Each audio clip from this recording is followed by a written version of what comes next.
Sebelum melanjutkan pembahasan mengenai akhlak di dalam kitab Taisirul Kholak, monggo sareng-sareng tansah tawasul dumateng guru-guru kula dalah panjenengan sami sekaligus musannaf kitab Taisirul Kholak. Ila hadratin Nabi Mustafa Muhammadin sallallahu alaihi wasallam. Al-Fatihah.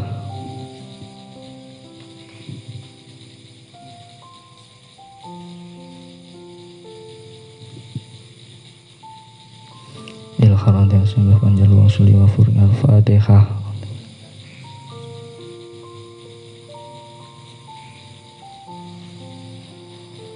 Ila hadratin Syekh Mustaqim bin Husain. Al-Fatihah.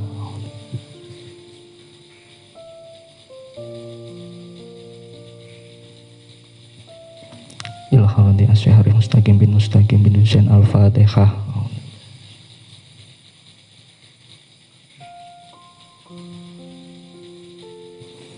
Ila hadratin Syekh Muhammad Balyahu bin Arif Mustaqim. Al-Fatihah.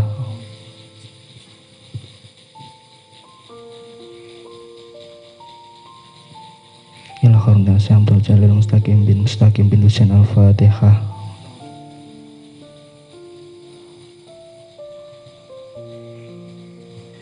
Ila hadratin Syekh Kari Salahuddin Ayyub bin Abdul Jalil Mustaqim. Al-Fatihah.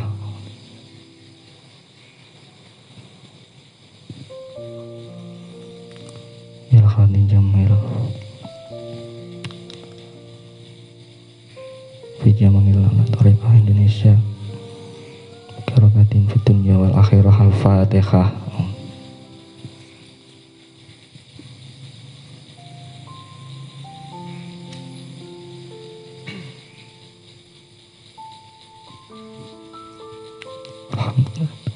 Ila hadrati Syekh Hafidz Hasan Al-Masudi. Al-Fatihah.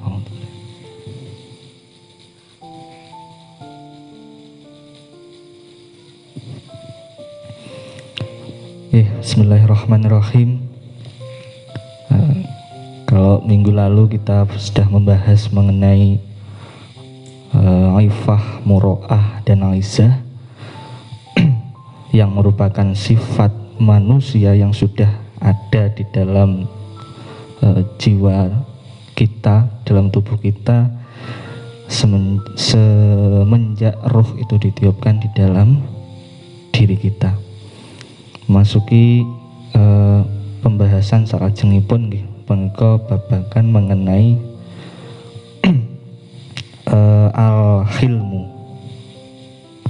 al-hilmu inggih punika suatu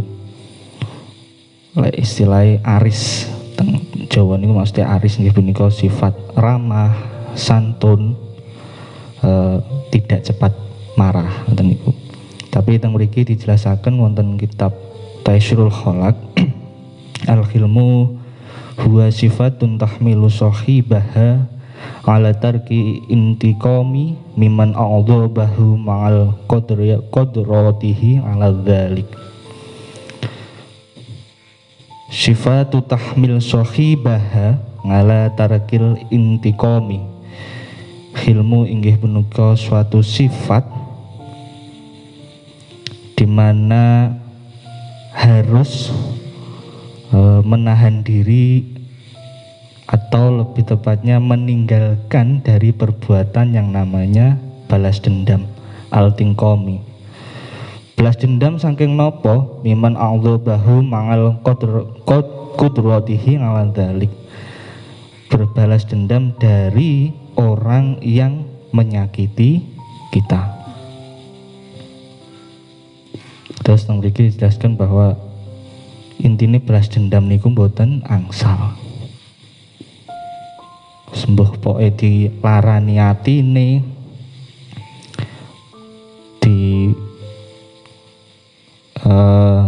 dihapusi dan lain-lain niku mboten angsal muncul sifat dendam. Kersane napa? Kersane wong niku tambah mulya. Kula adalah panjenengan sami niku tambah mulya, harga diri tetap ada di dalam diri kita. Nah, sifat-sifate utawi sebab-sebabe hilmu niku napa mawon. Mriki dijelasni wasababuha rahmatul juhali. Pertama inggih menika mengasihi orang-orang yang bodoh.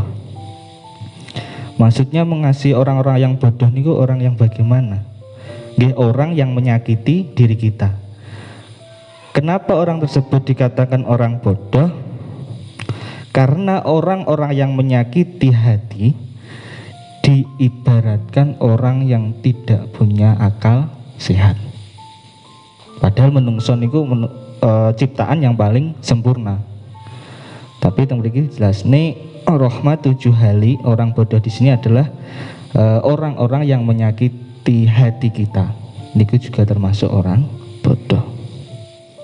Kebodohannya karena apa? Karena ia dengan mudahnya mungkin emosi, terus bicara kasar yang seharusnya niku tidak dilontarkan kepada lawan bicara, ngoten. Lah, teng napa niku kudu istilah dikasihi orang-orang seperti itu? Nggih jelas, kalau kita tidak mengasihi orang yang menyakiti hati kita, itu nanti akan malah memperpanjang perkara. Niku maksudnya. Ingkang nomor kalih awi tarafu'a anil musata mati. Inggih menika menghilangkan perbuatan mencaci maki. Mencaci maki ini kan hubungannya kalih lesan, kalih tutuk niku. Maksudnya pripun lek teng Jawa nggih misuh wonten niku maksudnya boten angsal. Gatel ngoten niku. Contoh lah ngoten niku boten angsal.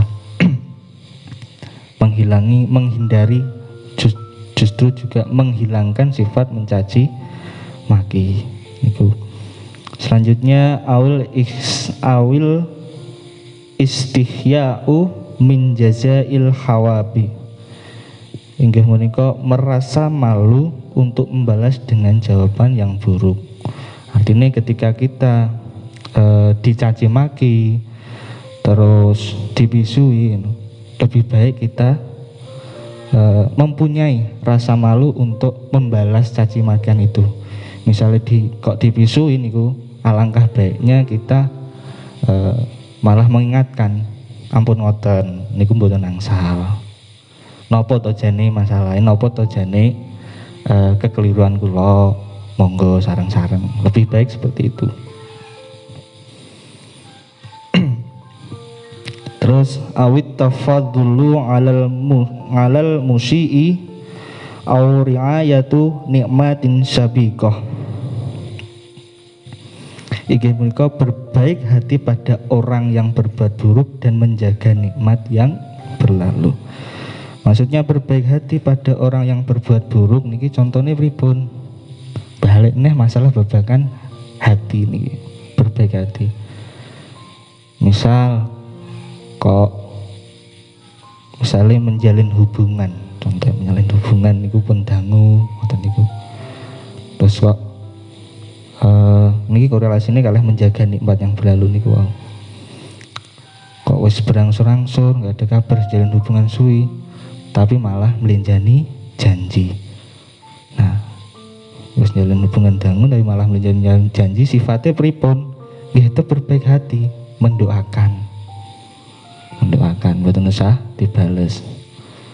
Pun tolek pokoke lek dilarani napa neh dilarani contohnya dalam keremajaan, dilarani pacare dan lain-lain.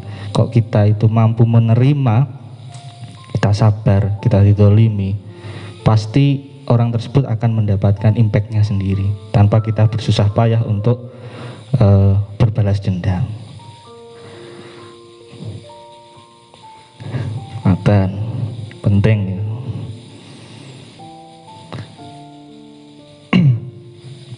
Selanjutnya yaitu mengenai awil makru wa tawakkul furati.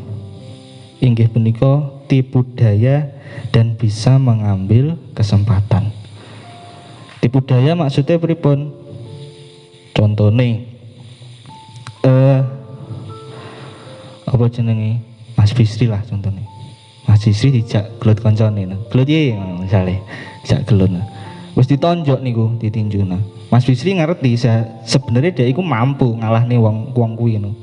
Tapi alangkah baiknya menggunakan tipu daya. Etok-etoke ndak iso lah. Ditantang misalnya ngoten niku.